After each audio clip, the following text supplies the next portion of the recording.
Olá, eu sou Lenisa, sou gerente de Customer Success e de negócios aqui da Funcional, da unidade de gestão populacional, e a gente decidiu fazer esse vídeo para sanar um pouquinho das dúvidas em relação ao comunicado que a ANS fez na última semana, o comunicado 97, e a gente tem recebido bastante questionamento dos nossos clientes. E nesse sentido, para trazer a nossa opinião, o nosso ponto de vista e alguns esclarecimentos, eu chamei a Italoema, que é a nossa gerente atuarial e de regulação, para a gente conversar um pouquinho e trazer algumas respostas para o que já tem respostas, né?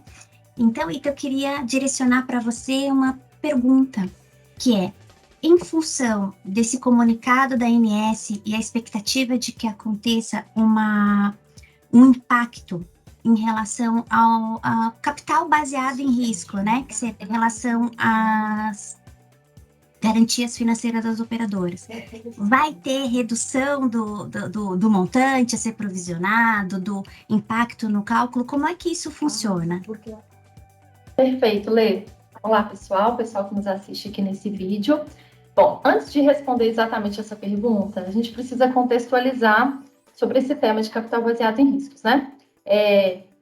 O conceito maior que está por trás disso é o conceito de capital regulatório, que é o quê? É o quanto de patrimônio que uma operadora precisa ter, o mínimo de patrimônio, para operar plano de saúde de uma forma que é considerada solvente, né? Então, essa referência de capital regulatório, ou seja, a regra de cálculo que define o quanto de patrimônio as operadoras precisam ter, atualmente é definida pela margem de solvência. Só que a gente está em fase de transição, que acabando o ano de 2022, a regra de margem de solvência não existirá mais e vai passar a valer a regra de capital baseado em risco, certo? Esse é o primeiro ponto. Então, nada mais é do que uma nova regra de cálculo baseada em critérios mais específicos, né, critérios técnicos um pouco mais complexos do que a regra de margem de solvência hoje, que está só relacionada a volume de receita e despesa.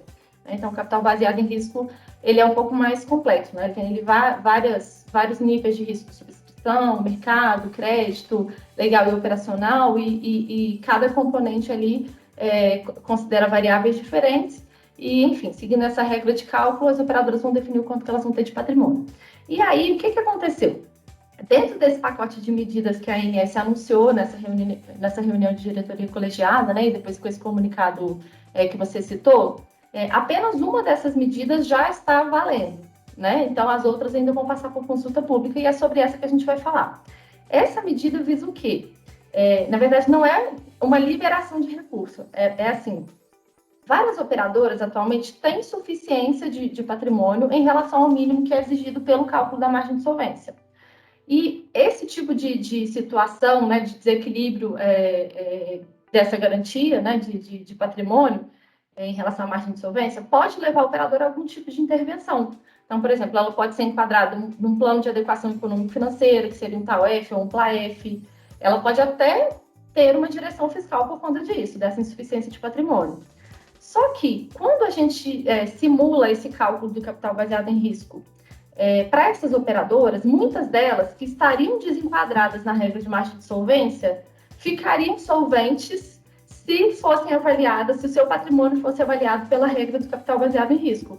Então, o que a ANS disse foi, bom, a gente está aí há pouco mais de 3 meses da regra de margem de solvência ser extinta, né, e começar uma nova regra. Então, não faz sentido dar continuidade a um processo de intervenção ou um processo de adequação econômico-financeira numa operadora que esteja exclusivamente dentro desse processo, né, de intervenção por conta da margem de solvência, mas que, se olhar pela perspectiva do capital baseado em risco, esteja solvente, se sua garantia esteja suficiente, sendo que essa regra já vai começar a valer no início do ano que vem. Então, é isso que a ANS está propondo, né? A gente até viu o mercado falando de mimos para as operadoras, assim, tratando como se a ANS estivesse sendo deixando de exigir algo que fosse importante, mas na verdade o que ela está fazendo é algo que faz muito sentido. Por que dar continuidade num processo, numa regra que já não vai mais valer? Né? Então, ela está antecipando esse efeito de olhar para a operadora com a exigência do capital baseado em risco e não com a margem de solvência, se esse for exclusivamente o critério que faça com que a operadora esteja naquela intervenção. É isso que essa medida estabelece. Claro, perfeito. E aí, pensando em trazer essa clareza, a gente até escreveu um material, né, Ita? Foi publicado na última semana. Convido a todos a acessar o nosso portal www.prosperabr.com para que tenha acesso a esse conteúdo que está lá de forma bem explicadinha, né? O posicionamento da ANS, o motivo pelo qual esse assunto veio à tona. E mais alguma consideração, Ita, que você acha importante a gente colocar aqui antes da gente fechar esse vídeo? Eu acho que resumiria assim, ó, se a operadora está ok em relação à exigência que é feita hoje de margem de solvência, ela não tem interferência nenhuma com essa medida, né? Isso não vai liberar mais recursos para ela, vai diminuir a exigência de patrimônio que ela tem que ter, mas se ela já está suficiente em relação ao patrimônio que ela tem hoje, isso não faz ela liberar um recurso, né? Porque o patrimônio não é um recurso que está bloqueado, não é isso, né? Patrimônio é composto de capital social e resultado acumulado. O que pode acontecer é que se a operadora, nesse meio tempo, vir acumular um prejuízo, ela pode não se desenquadrar da regra de capital regulatório, exatamente porque essa régua vai baixar um pouquinho, né, do que é exigido hoje de margem de solvência para o que é exigido de capital de risco, que tende a ser um pouquinho menor. Mas, na prática, para quem está solvente, para quem não está numa dessas situações, desses programas de intervenção e acompanhamento que eu falei, essas operadoras não vão ser afetadas. Perfeito. Então tá aqui mais um vídeo bem objetivo para trazer essa clareza para vocês.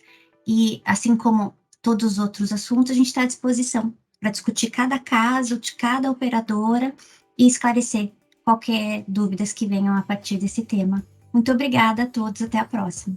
Obrigada.